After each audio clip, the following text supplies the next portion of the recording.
All right. Welcome back to the fifth podcast that we have ever recorded.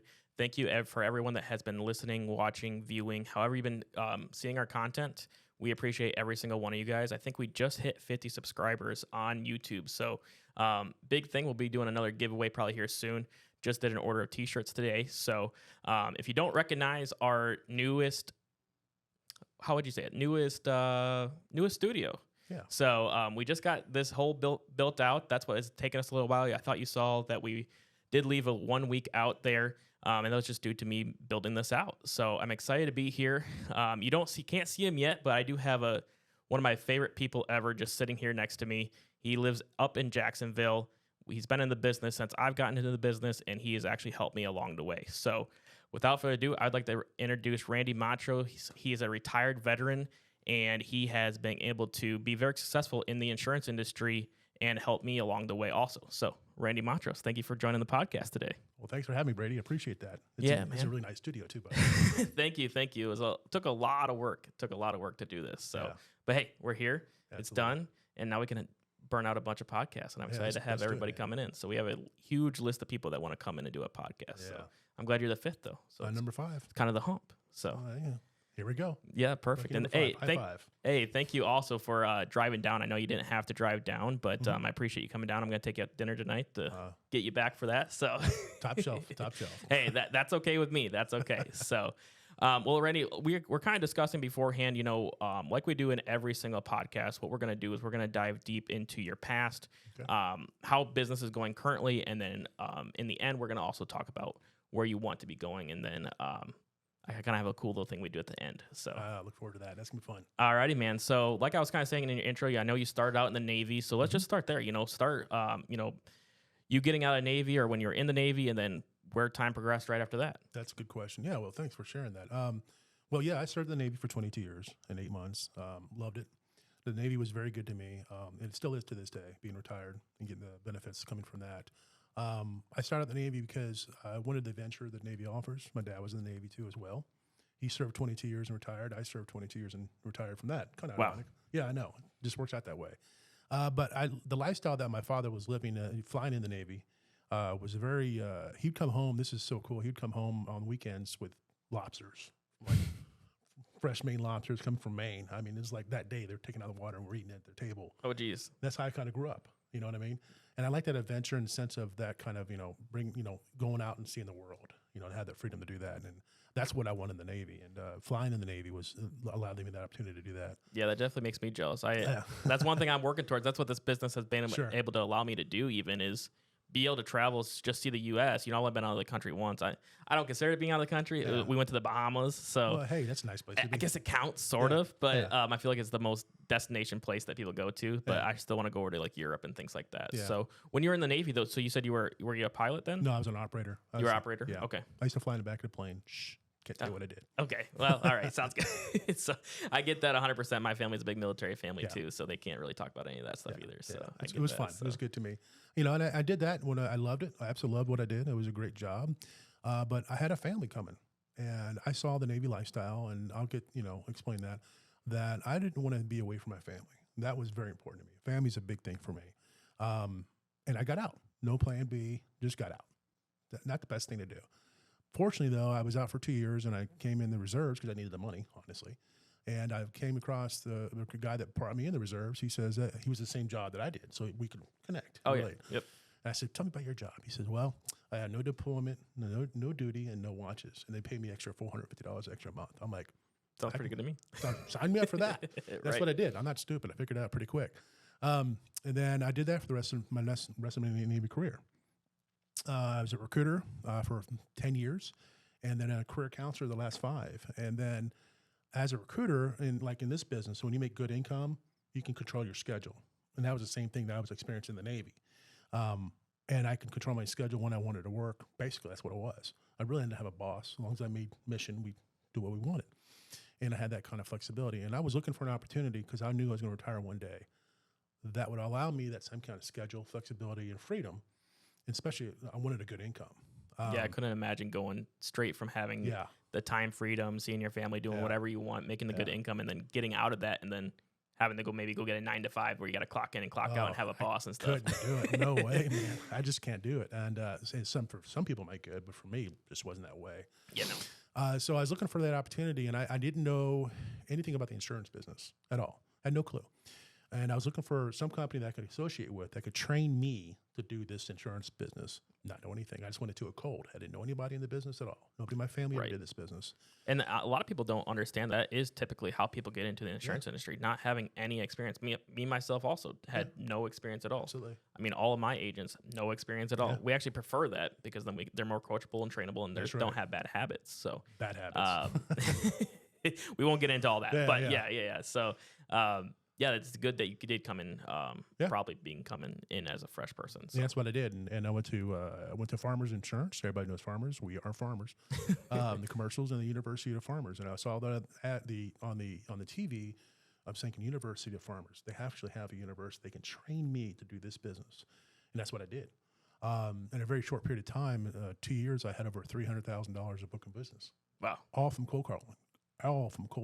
Jeez, yeah, that's not fun. Yeah, I hired somebody to do that, by the way. I didn't want to do it. No. And then quickly realized that after a short period of time, being an independent agent was the best way to go about doing business because I'm serving the clients. I'm not serving farmers at that point. Being a farmer's agent like I was serving their needs and what I could put into a square peg into a round hole kind of situation. I couldn't really serve all my clients. I was serving farmers. Right. That wasn't the right idea for me. I didn't like that idea. So we went independent as well. Just walked away from a book of business, pretty good income, just walked away. And then decided that I want to go independent and did the same thing, the property and casualty side of the house, which is kind of like the auto and home. Didn't make a whole lot of money for a period of time. That's the business. That business there, it takes a while to make an income. Yeah.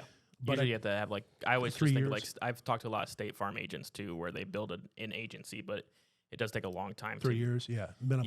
Yeah. To make a decent income. And I saw the writing on the wall and decided it's like, well, but what happened was what's unique. For somehow or another, I did a Facebook post. And then I wrote a life insurance application on a friend of mine.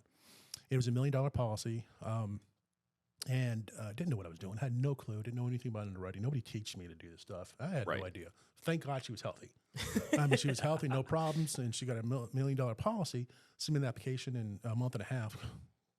That's kind of funny to say, by the way. Right. Now, know what we know now. She got approved.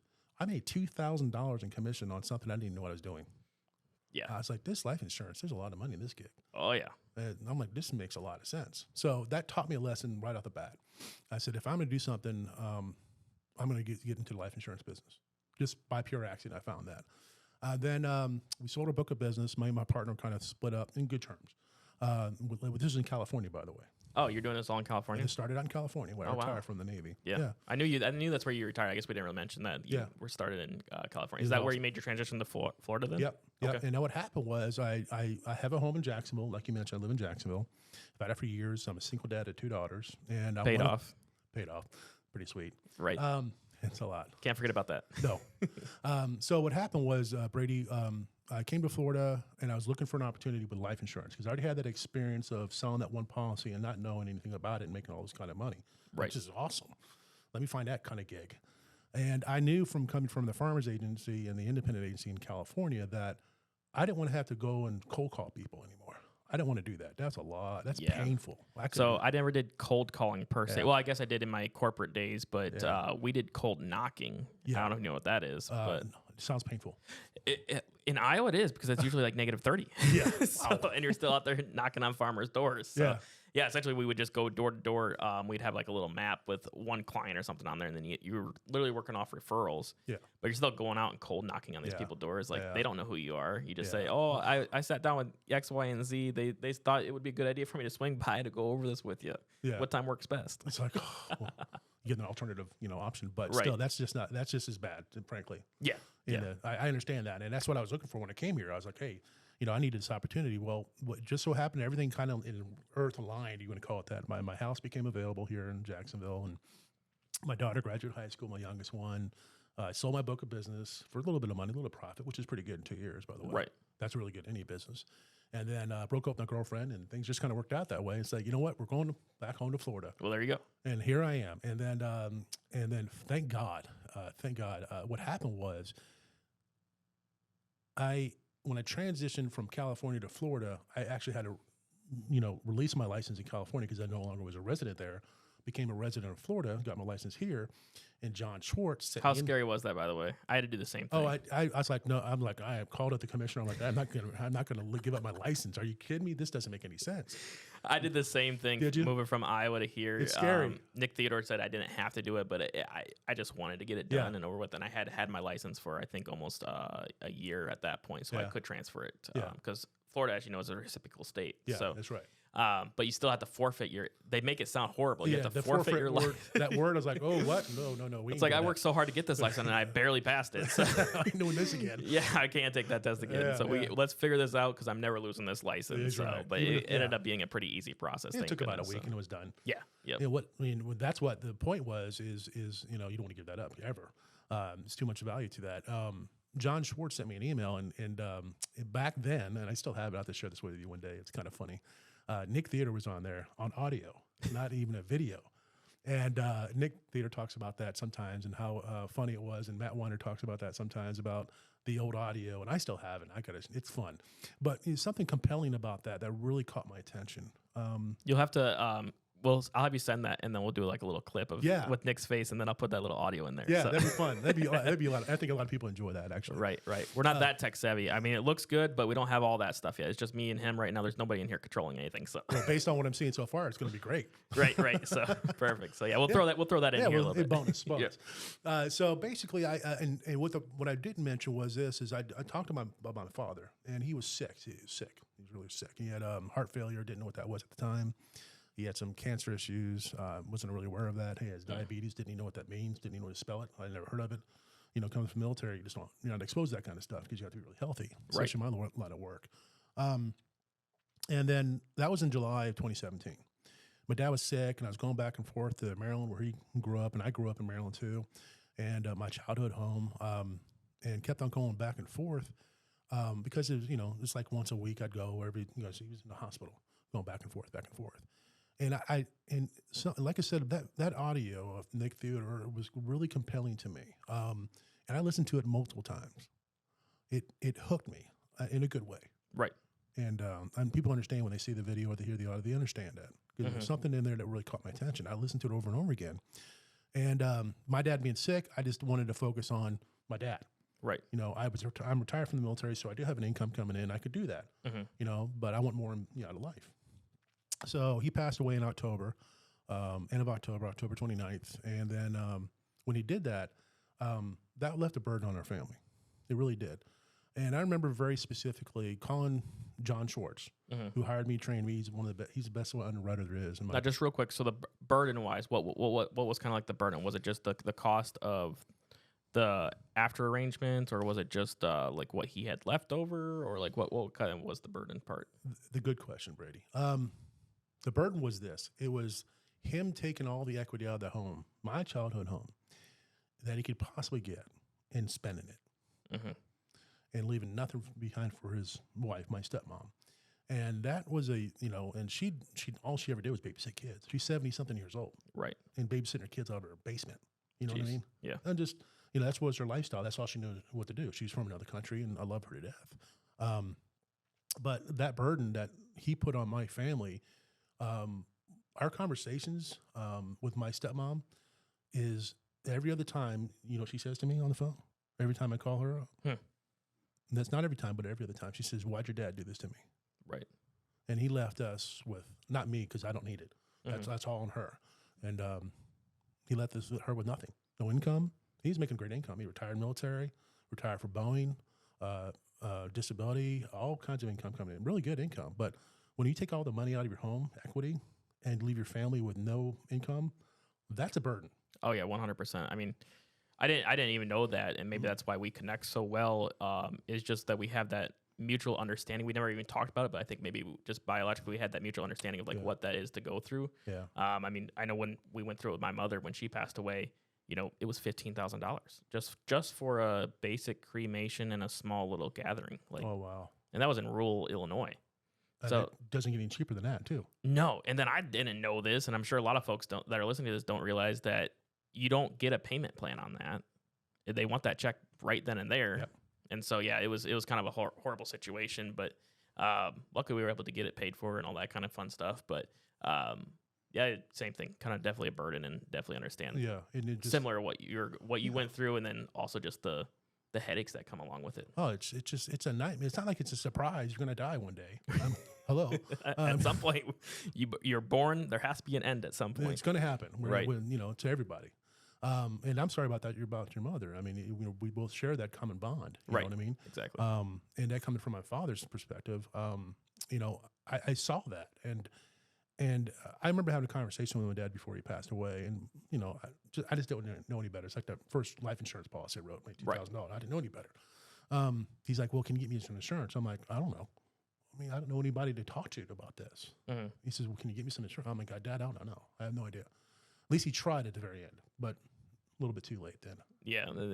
Yeah, it's just. I'm sure the medical issues, you probably couldn't get too much going there. So. Well, knowing what I know now, I know what I could have done. I've Right. definitely done something. Yeah, I mean something. Yeah, It's better than nothing. this is true. That's what we tell clients. That's right. Hey, Everything in life, there's something something is better than nothing. That is the best thing I could ever say to somebody, is like, having something is way better than not having anything. But folks just have this false conception that, well, I'll just put, say the policy is $150 a month. Oh, I'm just going to put that away each month. You're not doing it now. What's stopping you? Right. Well, before we sat down today, you're not doing that. And then not only that, what if you die tomorrow? Yeah. Now you have $0 because you haven't even put that $150 away. Yeah, exactly. What's that going to do for your family? Exactly. So, and then it's funny. I sit down with folks. We do a lot of equity protection. If you guys don't know what that is, you'll have to message us and come work with us. We'll explain it all. But, essentially, and then it's like, it may be a smaller amount of money that the benefit is, but when you break it down math wise, it takes 5 years to even break even on that policy. Yep. And then your medical conditions, that's why you can only get this policy. The odds of you living that long are slim. That's right. Or living it that you remember anyways. So it's just funny that people will think that, that's okay. Yeah. But here's the worst part about that. Let's just have nothing. You'll just have nothing. But here's the worst part about that. They go, I can always take this money out of my savings, or I can always take this money out of my 401k. Well, let me ask you a question. How long did it take you to accumulate that money? And it's going to be wiped out, especially if you get sick, or if you're diagnosed with cancer or stroke or heart attack. How long will that money last? And it took you all these years to accumulate that money, but now it's gone. Yep.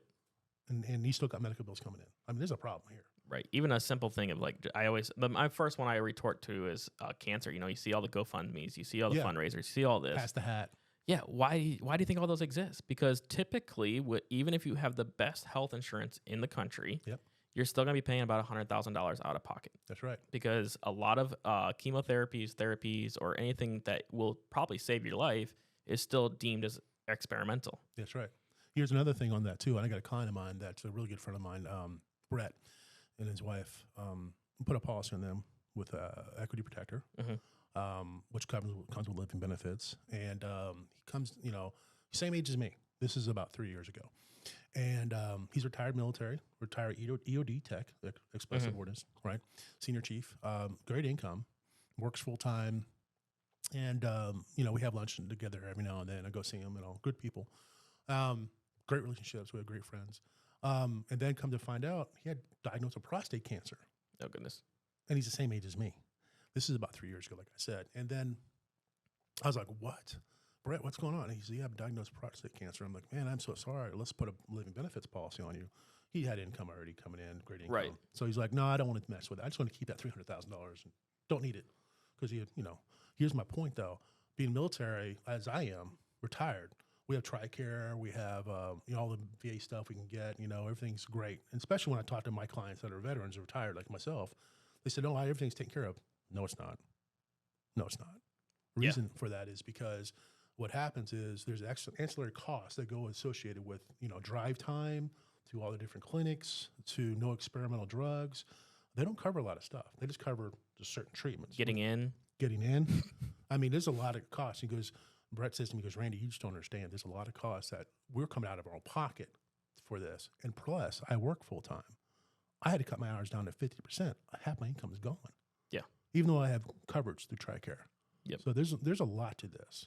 It really is, and it means a lot. Oh yeah, most definitely. I mean, it amazes me. We sit with clients every single day, and I see it every single day, and it's just like, man, you don't know what's coming. It's coming. Oh yeah, it's coming, and it's coming at some point. That's So, right. well, so you moved to Florida, Yeah. and then obviously, John. yep, found John after it was after your father passed away, correct? Yeah. What happened? Let me explain that too. And this is part of the story I was telling with my dad. And when he I saw the video. Excuse me, audio. It's great. And he passed away, and then I called John Schwartz up on November 28th, and I said, John, hey, and I saw the audio, and I had to give a code word. I'm not gonna give it out right now. That was fun, and it still is. And I said, hey, sounds great. I listened to the audio so many times, I was convinced. All I needed John to tell me was exactly what I wanted to hear, because I had the faith that this was going to work. Right. Well, you've seen it firsthand. And I've seen it firsthand. Right. And I'm living through it. I'm literally living through it at that time. Mm-hmm. And what happened was I had talked to John Schwartz, led that man to death. He's good people. And then I just wanted to hear that. So I signed my ICA that day, the 27th of November, 2017. And, being a manager as we are, that we don't, people say, well, I'll call you back because I want to, yeah, blah, blah, blah, blah. Right. Yeah. Right. So I told John what he didn't know about this is, number one, my dad had no life insurance, zero. And he had no arrangements, no will. That's just crazy. Right. No plans. And I'm being retired military. I have access to a lot of things that most people don't have. So you'll appreciate this. I made the arrangements and made it happen. This is November 27th, 2017. I made the arrangements for my dad to be buried at Arlington National Cemetery. Mm-hmm. He's there right now, which is really cool. Right. Being retired military, you can do that. And I plan on doing the same thing. Someday it's going to happen. So I made all that arrangements. It was a big ordeal. Put my uniform back on. Now, yes, I still could have fit my own uniform, by the way. Just Hey, so you know. I wasn't going to say. I know you're thinking. But it's all funny. good. But I did. Yes, I tried it on. It did fit. But out of respect, Maybe a little snug. But a little snug. Okay. I was like, oh, proud of myself. But what happened was, out of respect to Arlington National Cemetery, that's a big deal. I bought a completely brand new uniform, hold it up, everything was new, and put a uniform back on, which you can do that in that occasion. Buried my dad at Arlington National Cemetery. And the reason I'm telling you this is because when I interviewed with John Schwartz, I said, John, give me a week. December 6th, by the way, when I buried my dad. I said, give me a week and I'll call you back. He's like, probably said, yeah, sure. I'll never hear from this guy again. Click. Right. Yeah. You'll call me back. No, I was serious. Mm-hmm. Now think of the time frame at that time. This is December 6th when I buried my dad. And then I go and I call John up a week later. So that was the 13th. Right. Yep. The 13th of the month. December. What happens in December? Christmas. Yep. In 12 days. And I said, John, I'm ready to go. He's like, really? I said, yeah. Let's get started. I was listening to the calls. I was convinced that these people are making this kind of money every single week with warm leads. Man, sign me up for that. I'd be an idiot not to do this. Exactly. You're kidding me? So I knew it worked. I just wanted to show that I could work with people that wanted to help, and I wanted that help. And John Schwartz and Nick Theodore are that help, still are to this day, just like it is for you too. Oh, yeah. Absolutely. So I said, okay, what I got to do? Now, in some people's mind, they may say to themselves, well, I got 12 days before Christmas. I don't care. Christmas is going to come. It's only one day out of the year. Yeah, that's one thing that That's it. It's funny. I was just talking to Nick actually yesterday, and we're planning something in November timeframe. He's like, there's some holiday or something. And I'm like, I don't even keep track of holidays anymore. I don't got time for holidays. If anything, they're a detriment to my business, so I don't like them at all. That's right. That's right. I'm sure there's no Thanksgiving when he goes on cruises, right? Yeah, right. Yeah, exactly. I love that guy. He's great.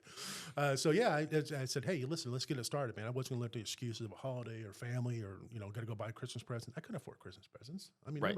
I wasn't working, my dad. And then I went out and I said, okay, I sold some stuff around the house. I said, I can always buy it back. Yep.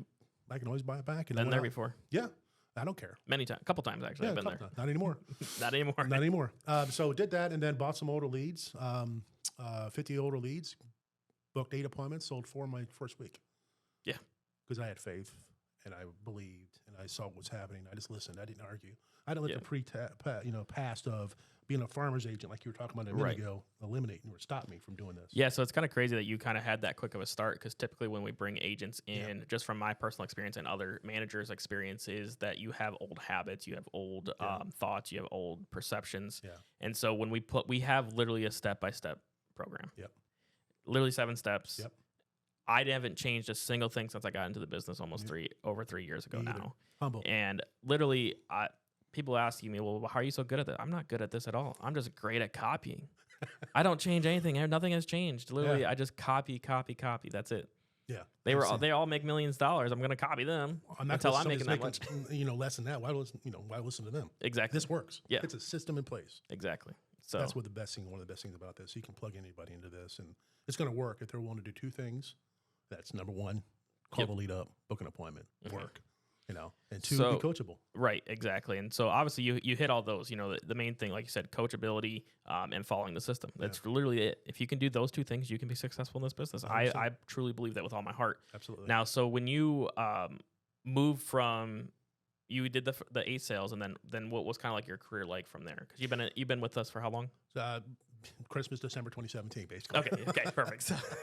So a little while. Yeah, a little while. Perfect. So, I think you were probably in what for almost 2 or 3 years before I came. I think so. Yeah. Yeah, something like that. So, what was your journey like then? Well, because we would have been the company would have just had been founded. By 2016, so it was about a year and a half into it. I wasn't quite sure, somewhere around there.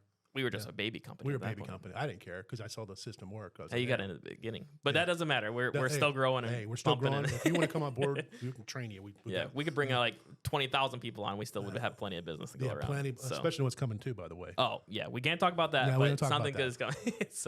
But you did the first apps. You did 8, or 4 right away, and then I'm sure your belief level was like you already had it, but then it was boom, way up. It's like I made $2,000 in my first week. I didn't know what I was doing. Exactly. I didn't study products. Right. People that go out there and study the product. I got to know the products first. No, you don't.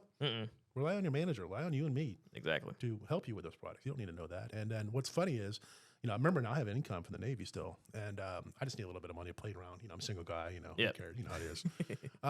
And then I said, hey, to John, I'm like, next week rolls around. I'm like, John, what do I do now? He says, do it again. I'm like, all right. Just did it again. Found another 4 applications done that week. Is that good? He's like, yeah, it's okay. All right, cool. What do I do now? Do it again. All right, I did it again. That first month, it's like $10,000 my first month. I had no clue what I was doing. Oh yeah, I look sometimes I look back at it when I first got started because I moved. I had started out part time, only helped a few clients in my first month, but I saw the system. I knew what was here. Oh yeah, and I was like, I made the exact same amount of money I made in 4 days working part time in Iowa as I did working full time at my job. 40 hours a week. Yeah, that's incredible. Yeah, so 160 hours a week or 160 hours a month I was spending at my corporate job, making only $4,000. I worked here for 4 days and made the same exact income. I'm like, all right, there's something here. So I got Einstein. So I think I can figure this part out. I'm good at math, but I think anybody can figure that math out. Yeah, exactly. And so I reached out to Nick, and fortunately, I have somebody here that lived down here, and so I was able to. He's like, well, if you can come down the floor, there's tons of leads in this area because this was an untapped market back then. Yeah. And so came down, and then same thing. First month, I think was a little over 20,000. Yeah. First full month, but I look back, and I'm like, I had no idea what I was doing. Isn't it amazing? Zero. It's a system. It's a system. Yeah. Yep. And I had no idea what it could do for me until I realized that in my first month. I'm like, wow. So you asked me what I do after that. I mean, I just continue to do the same thing now. Having an income, making $10,000, and working part time, not working like 2 to 3 days a week. That was about it. Yep. Honestly. Oh shit! I still work 2 or 3 days. I know. with clients. With clients.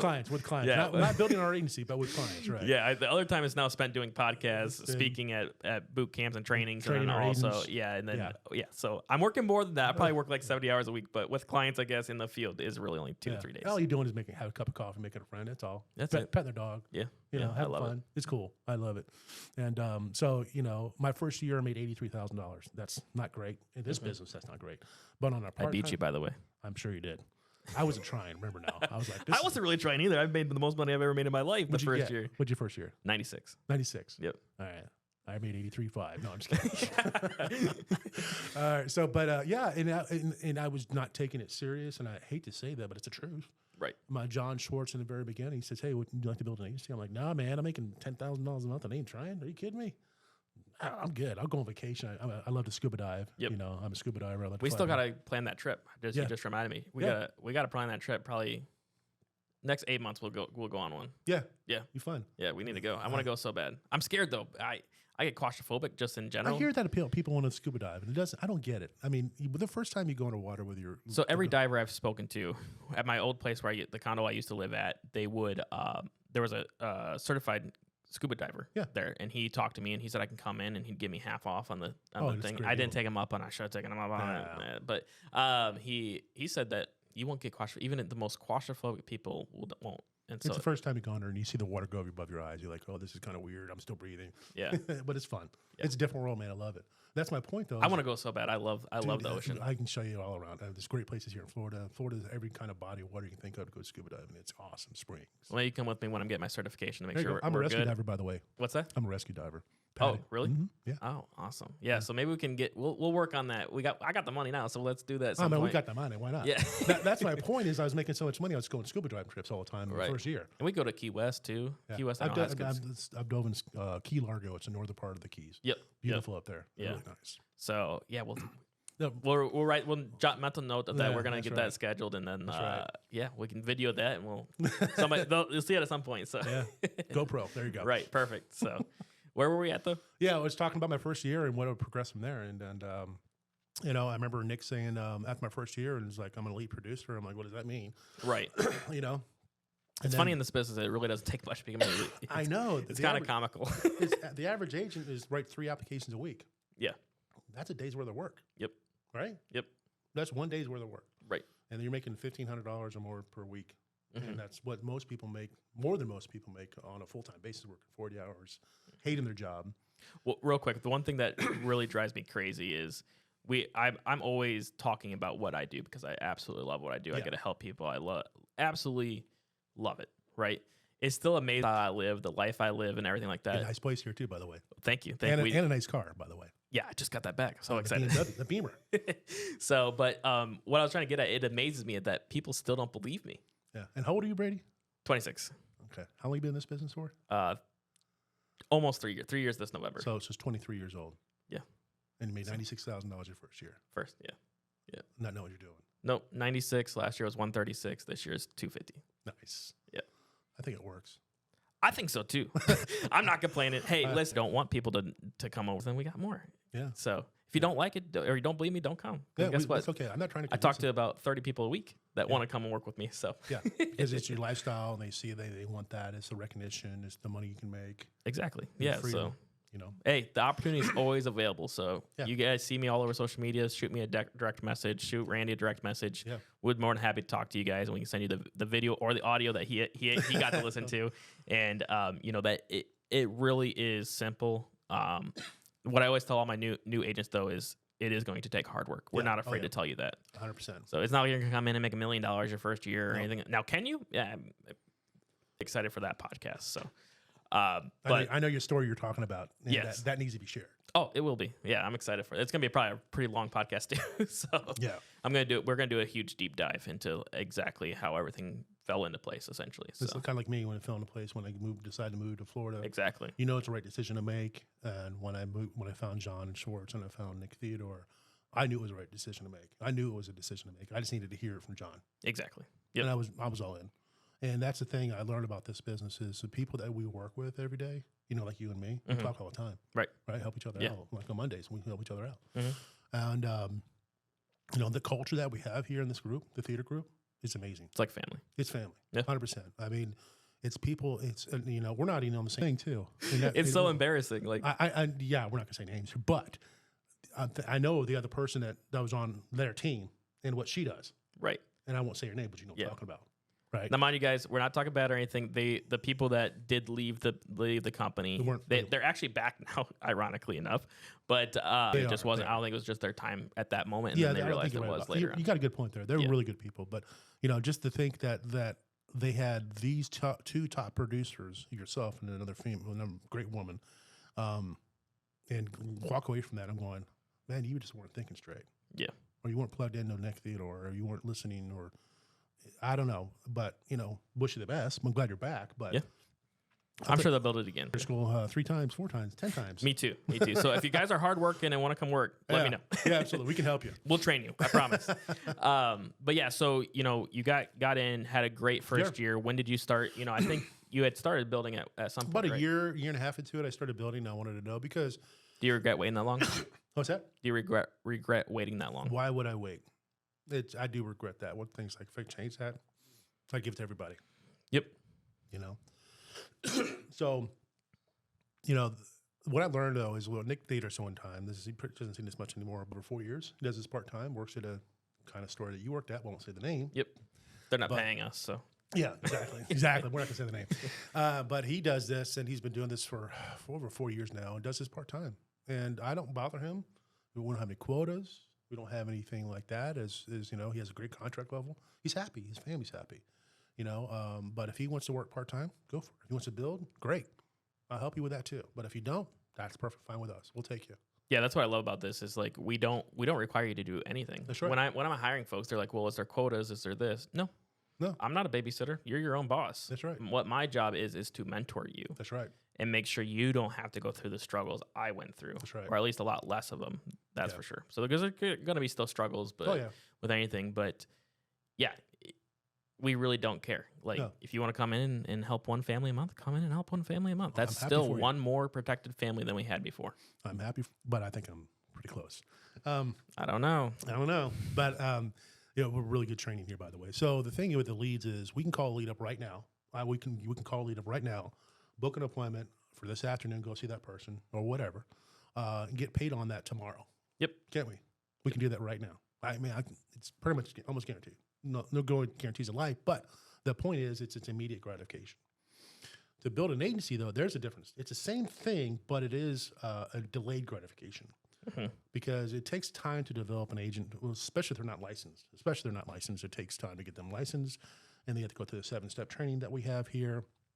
And then getting up and running takes a little bit of time. Say about 30, 60 days, something. Depends on how fast. Yeah, I would say that the average bare minimum, if you started recruiting today, I would say it probably takes about 90 to 180 days to start seeing that results from results from that. I'm talking about somebody that's already coming on board too. Yeah. Yeah, but it does take time. So you got to have faith in that too. But you see the results. Yep. We got some amazing producers here, amazing builders here on the team. You are as well. Full time. Even though we're on the same team, the theater group and Equus Financial, but to help each other in that regard without just pure help, like a family, like you said. You know what I mean? But from my understanding, though, you did build up a pretty big business. Sure did. Absolutely. Yeah. How long did it take you to do that? About a year. Let me think here. A year and a half. About a year and a half. And how many agents did you have at that point? 14 writing agents at that time. That's a pretty healthy business. It's a pretty healthy business. Yeah.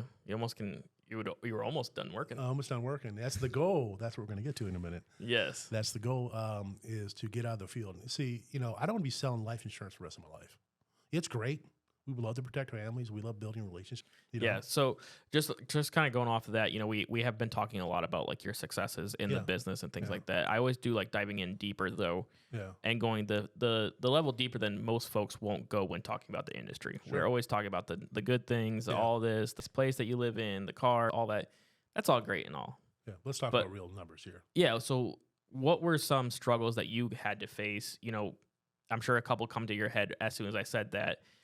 But getting into the business, it probably wasn't all easy. No, come on. Yeah, I started off with, booking 8 appointments my first week, wrote 4 applications. But that doesn't mean I wrote 4 separate households. It means I wrote 2 households. Right. And I had to go through a lot of rejection to get that. Some people are just not nice, and that's okay. It's not my problem. It's their problem. But some of the struggles that I went through, getting out of my own head, being in my own head, let's put it that way. What does that mean? Because getting out of your own head. What were like things that you? Yeah, if you have self-doubt, and we all do that, and I try. I want to mitigate that as much as possible because there's still people that need our help. Right, they're still going to be there. They want our help, and we're here to help them and serve them. But having that self-doubt sometimes, and that still creeps in. I mean, of course, but staying plugged into John Schwartz and Nick Theodore and the calls and the trainings and relationships like we have, that's huge. That's I wouldn't be here today. Yeah, most definitely. And can you be how scary that would be? Oh yeah. That just blows my mind. So what, besides the mental thoughts, what was probably, if you could think of one thing, what was your biggest struggle in the business? Biggest struggle in the business, besides mental thoughts? Yeah. I know it's a big one. It's a big one for a lot of folks because Work. Just not doing enough work. Getting lazy and out and just to get kind of complacent where you're at. yeah, I can relate with that 100%. You know, the complacency that can creep in with this business is because we are so stuck into the machine. Like you didn't have to go through it, but I went through it with working a 9 to 5 to where you clock in and you clock out. Yeah. You're told what to do. You're told what time to get there. You're told what time to leave. You're a robot. A lot of folks don't realize they're robots, but they are robots. Yep. And so when you get into this business and you start making the income you're making, sometimes and then once you hit a certain threshold, then you're done, right? So my biggest thing because I struggled for a lot, and Nick Theodore stepped in and realized I was having some issues, and he had me read a book called Go For Now. Oh, yeah. If you guys haven't read that book, Get that book. I don't get paid from it or anything from telling people. It's a short book. It's only 78 pages long. I read it. If I can read it, anybody can read it. I promise you that. So that book truthfully did change my life. That has had such impact as that did. Yeah. It just changes I would say it almost changes the wiring of your brain. Yeah. I mean, you're able to finally understand goals and how to move forward from there. Yeah. And so if you don't know what to go for now, it's literally exactly as the name of the book is. It's literally go for now, Yeah, right? So a lot of people go for X amount of. It clicked in my brain to where I was like, okay, so I just need to go for a bunch of no's. How many times can I get told no? Yeah. I love getting no's now. It's great because you know what? It's like, posted on our group meeting the other day. It's like, we just show up here because it's our job to do that. Will they do something or not? That's up to them. Yep. I did my job. Yep. I always think back. I'm sure you would wish this for your father too, but with my mother, I always just wish that somebody would have just showed her. Now, could she have affections? But it would have made me feel better knowing that some individual tried. That's right. Right? Because then who's to blame at that point? Obviously, that we already blame them for what position they put themselves in. That's right. But being able to have that opportunity, and that's why the way I always present it to my clients is, I don't care if you take this out. You filled out a request. Right, because you asked me to be here. Yes, my job is literally just to get you the information. That's completely fine. Yeah. Doesn't bother me at all. That's right. Like, I really does not bother me at all. No. And so I always just tell them, if it makes sense, it makes sense. If not, no big deal. But the one thing that you will know is that I was the most truthful person that you've ever sat with. That's right. Because I treat everybody like family. The same thing goes back to my dad. And like I was telling you about that, sitting down with him asking for the life insurance. And I just didn't know any better. I wish I did. And when I found out this business, I could have got my dad something that helped my stepmom out and to keep our home with dire straits, really. Right. And that's one thing that burns my heart. I like people to connect with. Mm-hmm. Theater group. Yep. Yeah. That's a huge deal to me. I always wonder how I got into anything, but that has been my North Star in my entire life, ever since I found that. And so he pointed me in this direction for some reason. So I'm here. I'm just following. Just following the system, following the process. That's right. Exactly. So, well, awesome, man. So I know you've gone through the struggles. You've had the success. Was there a time that you ever thought you were going to quit? Oh, I think about that every now and then. I do. Mm-hmm. Who doesn't? Right.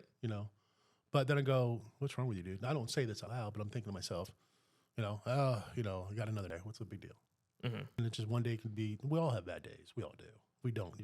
There's something wrong. Okay. But we all have bad days. But I never thought, intentionally going, I'm going to stop doing this. Right. It doesn't make sense to me in my head. I mean, because the faith is there. It works. I see the success every single day. And when I see people, let's be direct with each other. People quit this business. They do. I don't understand it because either they don't have the faith or they don't believe in themselves. There's no excuses in this life. And I know I'm waiting for that podcast. Yeah, so I won't share that, but I'm waiting for that. Yeah, it's just like there is no excuses in this life. The fortunate part that what we have is that we were born, and we got into this life. Now let's make the best of it. That's right. Let's not just dwell on the past or dwell on this or my circumstance is this, my circumstance is that. Don't be a victim. Yeah, that victim mentality really will hurt you in the long run. And if you're listening to this, you may not even realize that you have it. Yeah.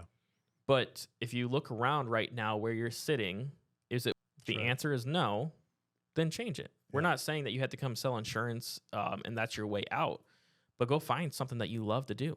And get paid to do it. Exactly. And be rewarded for your efforts. Yeah, because they always say, if you find something that you love to do, you'll never work a day in your life. That's right. And I truly don't ever feel like I'm working. I'm just having fun. I just having a good old time calling people up that ask you to call them. It's a warm lead. We're not calling people, cold calling or chasing people around, and just make fun of it. Like everything else in life, make fun of it.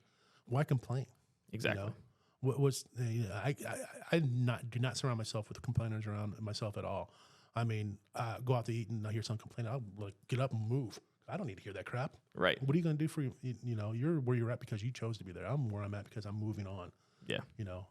There's so much hate in this world too for successful people. You go to the top and they get tomatoes thrown at you. Like, I wasn't going to bring this up, but we do clips and stuff onto social media, and we got our first few haters on the thing. And I screenshot it because they're so funny. You were stagnant at that point. So that was my whole point. But it was just funny is that, of course, rich people say that. So what the person said is just hilarious that you get that association of being rich because you have that viewpoint. No, it's not because I'm rich. It's because we understand life and we understand business, right? It's once you understand it, you'd be in the same position. It'll be funny if that person, I hope the best for them, and I hope they go out and figure it out. And then at some point they look back and it's like, darn, I was an idiot. Yeah. Why did I say that? Yeah. Nah. So well, just disagree with you for even family members. My families don't. I will not allow my family to influence me in any way if it's negative. Right. They know that. I would just ignore them, and I have the mental fortitude, not a mental wee to do that. My family supports me because I know this is the right thing for my family, my daughters, that this is going to protect them during their worst time in their life, and I can provide a better lifestyle for my family. Almost every single podcast so far, and you started making the income that you are making, and then maybe not even just the income, but as your mental clarity and your mental fortitude has gotten stronger, how small has the circle gotten? I want it to be small. Forget them, but that doesn't work for me. So my circle of influence is the people that I work with every day, like you. Right. That's important. Nick Theodore, John Schwartz, talk to them all the time. Well, that's why I think, even our team or any other team that you become a part of, typically they become your family because of the fact is that you guys have the same mindset, you have the same goal, and you're trying to reach the same situations.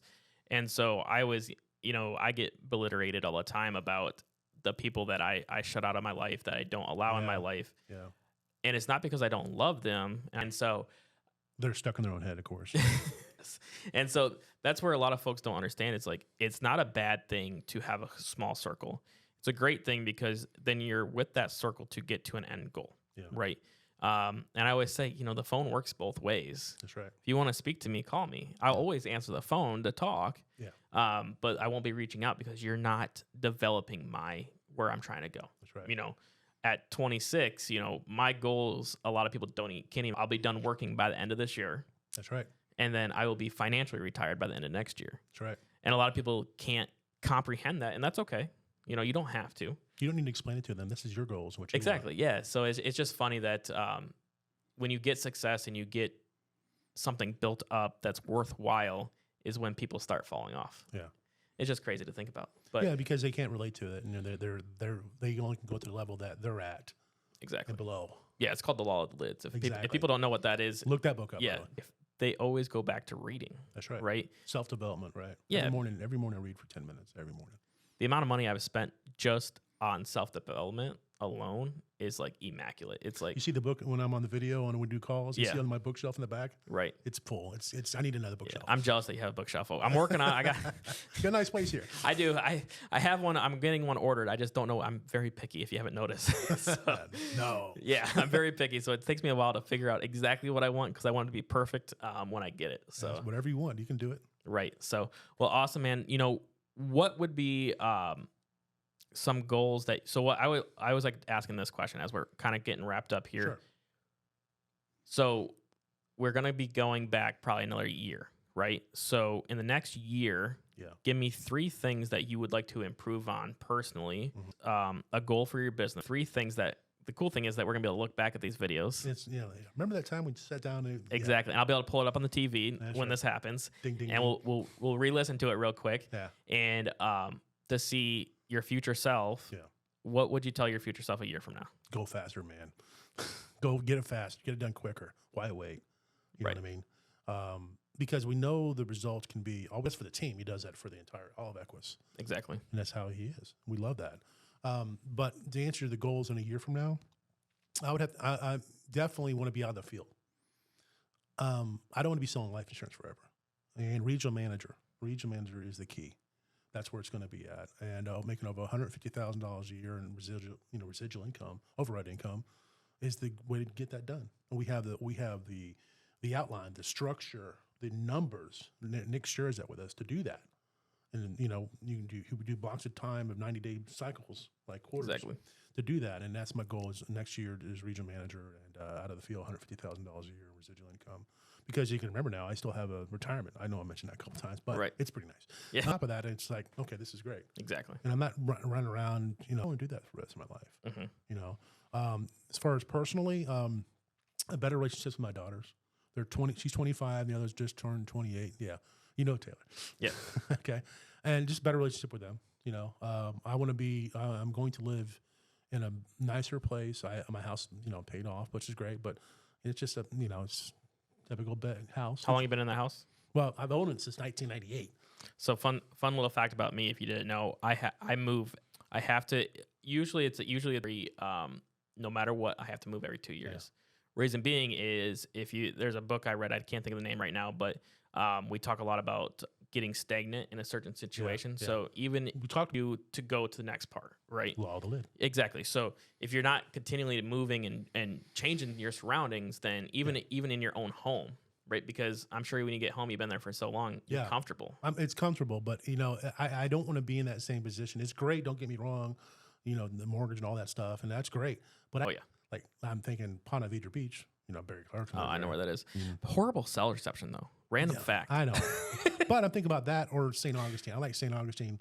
You did an Airbnb. We had that conversation when you went there. I love St. St. Augustine's fun. It's beautiful. You should go get one of those houses that I stayed in. I know. It's pretty nice. So I'm thinking about that, and I do probably want 5 acres of land just because. Yeah. I'm not going to cut it because I don't cut my own grass. I have a maid. I don't clean my own house. Me either. Mine's coming next week. I'm so excited. Is it great? Yeah. They're coming to clean the house. And nothing wrong with that, but I want to do that does that. Exactly. So, let's add a new house to that. You've been talking, guys. I don't think you guys understand this. This man has been talking about getting a new house for a while.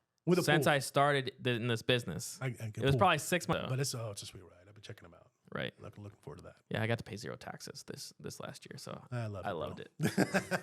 But keep my truck though. I love my truck. Hey, that's okay. That's okay. So, well, Randy, if there's anybody that I've been able to see grow and to build in this business, it's definitely you. Thank you. And so those goals are so attainable. It's really almost too easy. So, but really, one word that stuck out to me that you said is have a higher intensity. Yeah.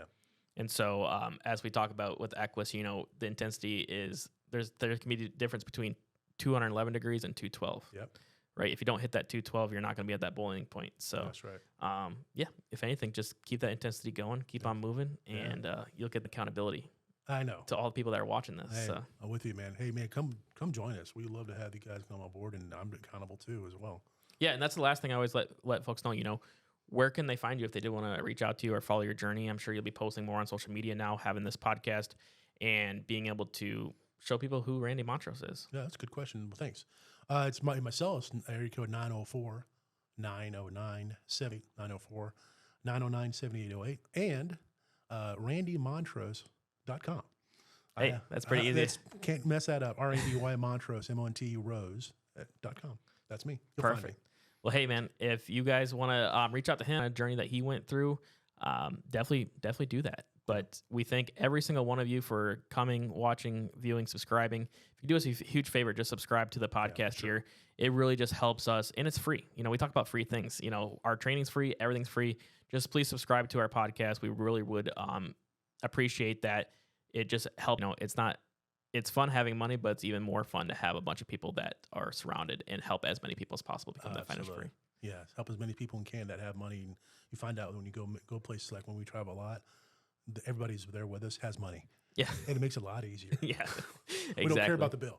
No, exactly. Oh, yeah, we won't get into that. All righty, guys. Thank you so much for coming on. And Randy, thank you again. I appreciate you having me, Brady. This is great. Thank you. Yeah, no problem. Yeah. Let's go. We just gotta go hard. I go the hardest. I bring the pain.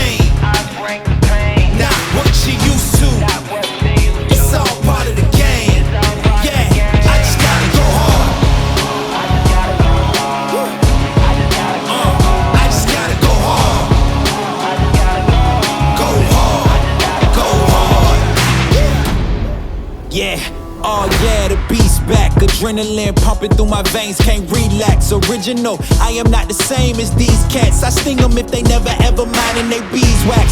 I don't ever cap, but I'm wearing like 3 hats. Never been a rat, but I know where the cheese at. You'll never get a trophy, cause they all here where we at. You better believe that. When it's all said and done, I'll still be here standing. Never took a loss, and it ain't something that I'm planning. I dare you to say something. My focus is A1. Every dog has its day, it's been mine since day one. This is real grinding, I'm still climbing. While you still trying, I'm still shining. It's real blinding, and I'm getting hotter too. Talking top 2, I'm not a 2. You let the pressure bother you, and I do what I gotta do. Let's go hard. I just gotta go hard. Go hard. Go hard. They ain't coming close to me. Flow is on atomic, I'm starting fires through poetry. The hardest out, staying loyal, no falling out. And if you step into the court, be ready, we ballin' out. Yeah, the coldest of teens, they know what we bring, don't try us. They know in between, we go for these dreams in silence. Hard work, don't mistake it for magic. We been shooting in the gym, this is target in practice. Yeah. And I'm just getting started, get my feet wet. It's all in repetition, ain't a secret. All facts, all black dress code. Pay me my respect, collecting every debt. Oh, the hardest.